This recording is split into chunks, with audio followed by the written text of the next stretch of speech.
Have you ever wondered why you have that stubborn belly fat in menopause? You work out, even though you're tired, but it just won't seem to go away. In fact, if anything, your muffin top is on the rise. Are you feeling anxious and irritable?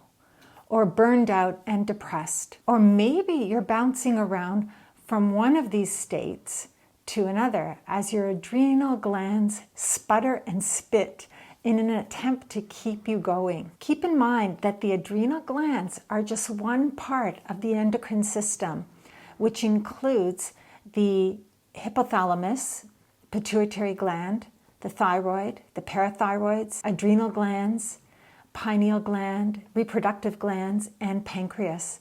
And dysfunction in one part of the endocrine system can cause dysfunction in another. For example, excess cortisol production from the adrenals when under stress can interfere with the conversion of thyroid hormones into its active form, thereby slowing metabolism, which can lead to weight gain and fatigue. Excess cortisol will also promote fat storage in the abdominal area, contributing to the development of a muffin top. And when this stress goes on for a long period of time, where the adrenals are in overdrive and attempt to keep going, you may have heard of something called adrenal fatigue. In this video today, I'll delve into the link between thyroid health and adrenal function, especially during menopause. First, I'll explore how the adrenals, which are often overlooked in traditional medicinal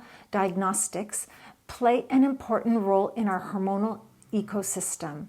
And second, I'll share the best adrenal protocol that will help you recover and feel your best in menopause. The adrenal glands. The adrenal glands are small triangular-shaped glands located on the top of each kidney. They play a crucial role in the endocrine system by producing a variety of hormones that regulate different bodily functions. Structure of the adrenal glands. The adrenal glands consists of two main parts, each responsible for producing different hormones. The first part is the adrenal cortex. This is the outer region of the gland. It produces steroid hormones such as cortisol, aldosterone, pregnenolone, and the androgens. Cortisol helps regulate metabolism, blood sugar levels, and the body's response to stress. Aldosterone regulates blood pressure by controlling sodium and potassium levels. Pregnenolone is a steroid hormone which is a precursor to both glucocorticoids and the sex hormones. Androgens contribute to the development of secondary sexual characteristics and the reproductive functions. For example, DHEA or dehydroepiandrosterone.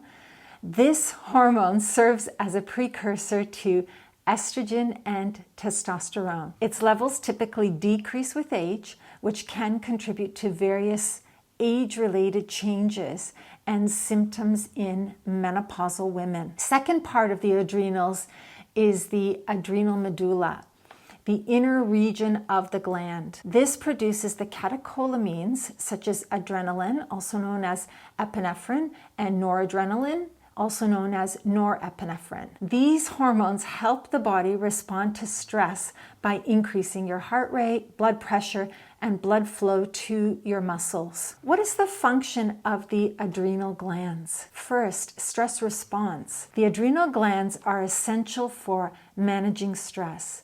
The adrenal medulla releases adrenaline and noradrenaline in response to stress, initiating the fight or flight response. The adrenal cortex also produces cortisol, which helps the body manage long-term stress by increasing blood sugar levels and suppressing the immune system. A second function is metabolism regulation. Cortisol plays a key role in regulating metabolism by influencing how the body converts fats, proteins, and carbohydrates into energy. Third is electrolyte balance. Aldosterone helps maintain the balance of sodium and potassium in the blood, which is crucial for proper muscle and nerve function.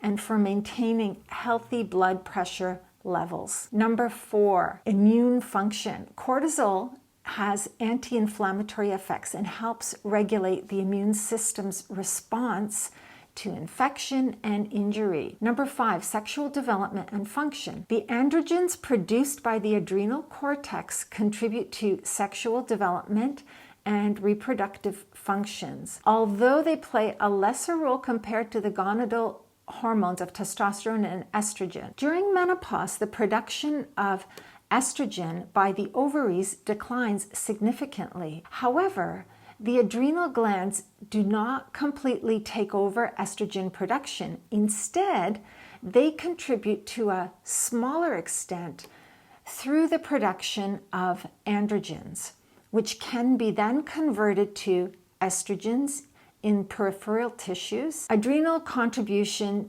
to estrogen production. First, androgens from the adrenal glands. The adrenal glands produce androgens such as dehydroepiandrosterone, which is DHEA, and androstenedione. These androgens can be converted to estrone, a weaker form of estrogen in peripheral tissues such as fat and muscle through a process called aromatization. Number 2, peripheral conversion. Estrone production. After menopause, estrone becomes the predominant form of estrogen in the body. It is derived from the conversion of adrenal androgens in peripheral tissues. Aromatase activity. The enzyme aromatase, which is present in various tissues, including adipose or the fat tissue, converts androgens to estrogens. There is still a decrease in overall estrogen despite the adrenal contribution. The overall levels of estrogen in the body decrease significantly during menopause. The levels of estrone produced peripherally are much lower than the levels of estradiol, the most potent form of estrogen, produced by the ovaries before menopause. Disorders of the adrenal glands. Again, you hear more about thyroid gland disorders, but not so much about the adrenals. Several disorders can affect the adrenal glands, leading to either overproduction or underproduction of adrenal hormones. Unfortunately, conventional medicine refuses to accept adrenal fatigue as an illness. It recognizes only 2 adrenal diseases. These are Cushing's syndrome, high cortisol, and this is caused by a tumor on the pituitary gland that makes the pituitary gland secrete excess ACTH, stimulating the adrenal gland to make more cortisol, leading to symptoms such as weight gain, high blood pressure, and osteoporosis. And then there's Addison's disease, which is a low cortisol disease caused by insufficient production of adrenal hormones, leading to symptoms such as fatigue, weight loss, and low blood pressure. Addison's disease, also referred to as adrenal insufficiency, typically results from an autoimmune condition in which the immune system attacks the adrenal glands. Each of these conditions is serious, rare, and requires immediate medical attention. However, high or low cortisol in the absence of adrenal disease can cause fatigue, body aches, and a host of other symptoms commonly observed in clinical practice. Clusters of these symptoms are what clinicians often diagnose as adrenal fatigue. Let's understand the thyroid and adrenal connection in menopause. The thyroid gland, heavily influenced by the adrenal health, is central in regulating our metabolic processes. During menopause, as ovarian hormone production declines, the adrenals partially take over this hormone production, including the precursors for estrogens. This shift can stress the adrenals,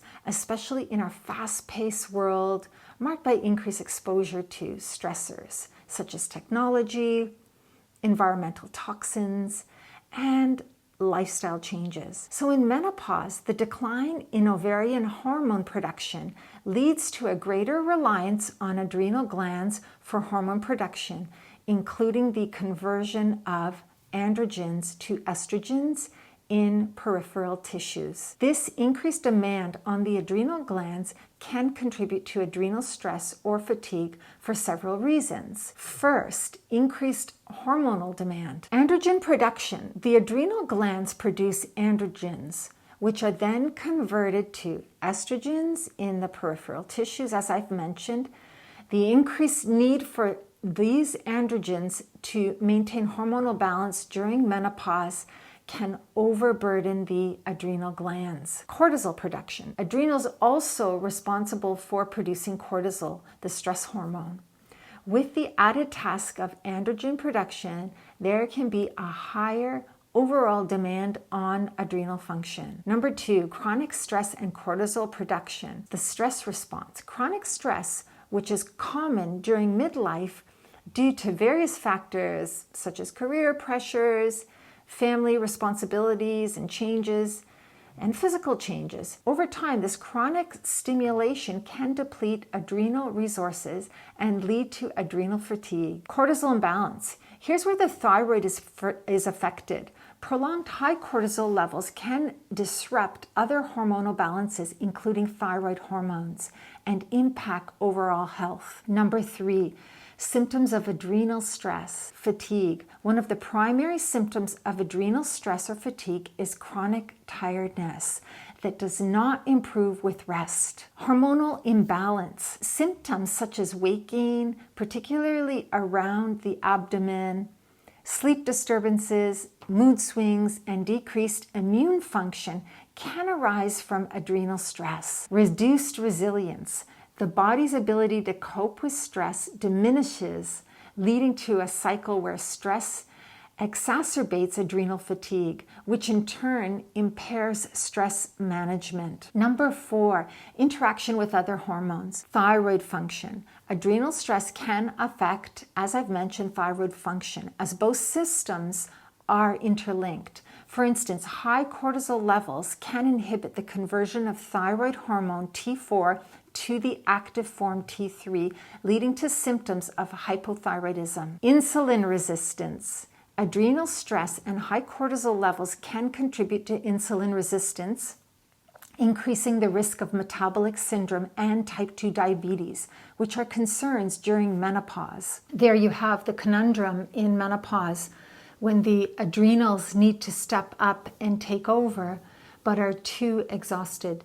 It's so important to have a protocol to follow to help your adrenals recover, especially when you're going through this important transition where you don't feel like yourself and are bouncing between the states of anxiousness and irritability and feeling burned out and downright depressed. And your physical body is changing on so many levels. It is hardly recognizable when you look in the mirror. In the next video, or part 2 of the adrenal recovery, I'll dive deeper into the best adrenal protocol that will help you recover and heal your adrenals and affected thyroid gland as you navigate your way through modern day stressors in menopause. If you found this video helpful, please like, share, and subscribe to my channel. I look forward to seeing you in part 2 of my adrenal recovery protocol and thyroid series in menopause.